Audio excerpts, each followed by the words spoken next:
जय हिंद एवरीवन, स्वागत है आपका नेशन 111 के एक नए एपिसोड में, जो आपके लिए लेकर आते हैं इंडियन डिफेंस की प्रमुख अपडेट्स को। सबसे पहले तो चैनल को सब्सक्राइब करना मत भूलिएगा। आइए नजर डाल लेते हैं आज की प्रमुख डिफेंस अपडेट्स पे।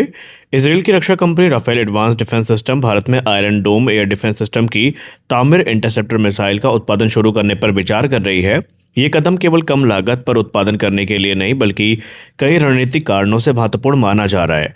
यहाँ पर सप्लाई चेन को सुरक्षित बनाना एक कारण है। हाल ही के युद्धों में दिखाया है कि लंबे समय तक चलने वाले संघर्षों में हजारों इंटरसेप्टर मिसाइलों की जरूरत पड़ती है। यदि पूरा उत्पादन केवल इजराइल में हो तो मिसाइल फैक्ट्रियां या सप्लाई चेन युद्ध के दौरान निशाना बन सकती हैं। भारत में उत्पादन होने से इजराइल के पास एक वैकल्पिक उत्पादन केंद्र होगा। इसके अलावा कम लागत में बड़े पैमाने पर उत्पादन भी एक लक्ष्य है।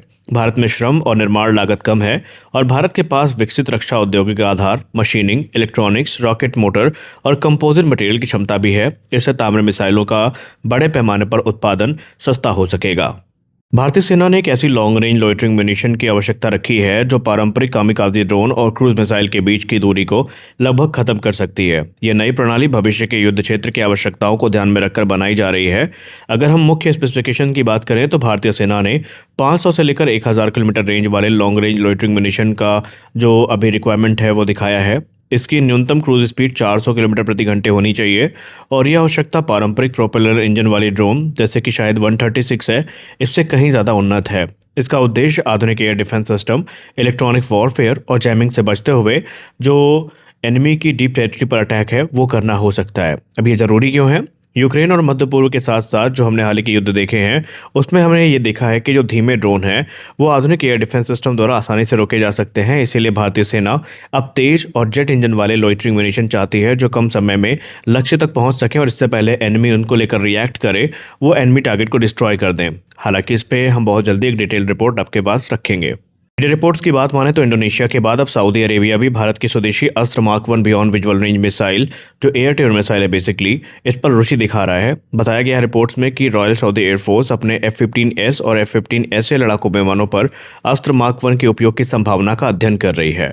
सऊदी अरब अस्त्र मार्क 1 का मूल्यांकन कर रहा है क्योंकि ये पश्चिमी मिसाइलों की तुलना में कम लागत पर आधुनिक तकनीक प्रदान करती है। हाल ही के सैन्य अभियानों और बढ़ती वैश्विक मांग के कारण अमेरिका की AIM-120 एमरम अब मिसाइलों की डिलीवरी में क्योंकि डिले भी हो रही है और इनकी कॉस्ट भी काफ़ी ज़्यादा है और इसी वजह से वो देश जो इन महंगी मिसाइलों को एक्वायर नहीं करना चाहते वो दूसरे सस्ते विकल्पों पर ध्यान दे रहे हैं और अस्त्र मार्क 1 इसीलिए एक बड़ी अपॉर्चुनिटी के तौर पर देखी जा रही है। हालांकि अमेरिका या सऊदी अरब ने आधिकारिक तौर पर फिलहाल अभी डील की घोषणा नहीं करी है, ना ही एमरम मिसाइल की कमी की बात करी है, लेकिन ये बात जरूर सामने आई है कि सऊदी अरेबिया इस समय जो दूसरे विकल्प हैं जिनमें अस्त्र शामिल है उनका मूल्यांकन जरूर कर रहा है और हो सकता है कि बहुत जल्दी हमें कोई गुड न्यूज़ सुनने को मिल जाए।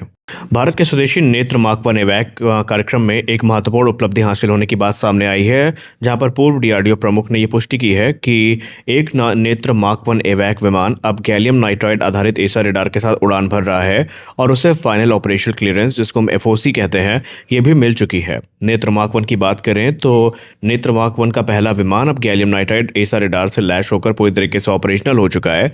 भविष्य में बाकी 2 नेत्र मार्क 1 विमानों को भी यह नया गैलियम नाइट्राइड आधारित रेडार मिलेगा। पहले नेत्र मार्क 1 में गैलियम आर्सेनाइड एसा रेडार लगा था, लेकिन अब आधुनिक जो गैलियम नाइट्राइड रेडार है ये तकनीक अपनाई गई है। गैलियम नाइट्राइड के बारे में हमने ऑलरेडी आपको इसके क्या क्या फ़ायदे हैं वो मल्टीपल वीडियोस में बताए हैं, जैसे कि ये अधिक पावर को ट्रांसमिट करता है। इसके अलावा लंबी दूरी तक लक्ष्य का पता लगाने की क्षमता होती है। छोटे और स्टेल्थ लक्ष्यों को भी बेहतर ट्रैक कर सकता है। बेहतर थर्मल दक्षता और विश्वसनीयता प्रदान करता है और लंबे समय तक लगातार ऑपरेशनल रहने की क्षमता भी ये प्रदान करता है और इसीलिए इसे काफ़ी प्रमुख माना जा रहा है। हाल ही में एक दिए गए इंटरव्यू में चीनी एनालिस्ट ने यह कंफर्म कर दिया कि चीन फिलहाल पाकिस्तान को अपना 5वीं पीढ़ी का स्टेल्थ फाइटर J-35 या उसका निर्यात संस्करण जो J-35AE है ये तत्काल डिलीवरी करने के मूड में बिल्कुल भी नहीं है और यदि ऐसा होता है तो भारतीय वायुसेना को अपनी क्षमता बढ़ाने और एमका जैसे स्वदेशी कार्यक्रम को आगे बढ़ाने के लिए महत्वपूर्ण समय मिल जाएगा।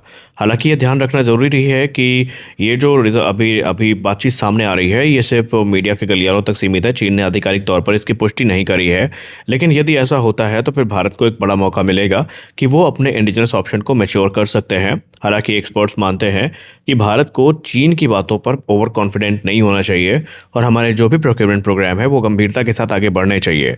रही बात SU-57 प्रोक्योरमेंट की, तो अगर पाकिस्तान को तत्काल तौर पर ये विमान मिल रहे होते तो भारत के लिए काफ़ी ऑब्वियस होता कि भारत SU-57 को खरीदे।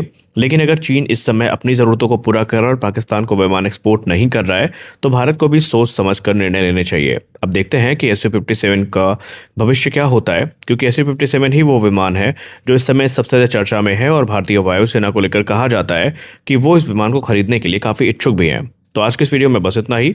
मिलते हैं अगले वीडियो में, तब तक के लिए जय हिंद।